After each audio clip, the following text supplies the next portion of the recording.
you talk in your book about having moved from Microsoft Word to then Google Docs and now Evernote as your tool of choice for managing your digital second brain. I've also used it for a couple of years, but I ran into some issues, mostly concerning speed after an update they released. It got very slow to use on mobile, especially. I think it's been getting a bit better, but a lot of users are still complaining about it. So I want to hear from you. First of all, what prompted you to make those moves from Words to Docs to now Evernote? And how do you feel about Evernote currently? Yeah, I've been on Evernote for 10 years, if you can Hmm, believe that. I recently, in April, I think, had my 10-year anniversary. hmm, And it's funny because, I'm this supposed thought leader about PKM and note taking. And so I think people assume, oh my gosh, he must use the most advanced, sophisticated tools.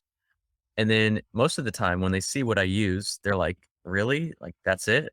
Because almost every productivity app that I use is at least 10 years old. hmm, And I do that on purpose. I don't even wanna touch or try something that is less than 5 years old.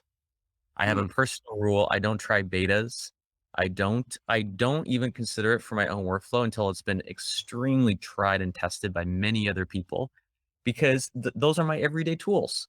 Imagine if you're like a carpenter and you adopt this experimental new hammer, and the hammer malfunctions because it's some untested technology. That's absurd. You would lose a whole day of work.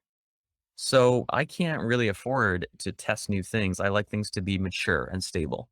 Right. And Evernote, yeah, there's definitely been some difficulties. I mean, it's been slow, it's been buggy. They haven't really advanced in some time. It's basically the same software it was years ago. But I personally have no problem with that. I would much rather have those issues than the opposite issue of, oh, I have this fancy, sophisticated new thing that doesn't work at all, that is crashing or doesn't fit into the way I do things. So sort of like you pick your poison. You don't get you Right. don't get the best of both worlds. You have to choose this side or that side.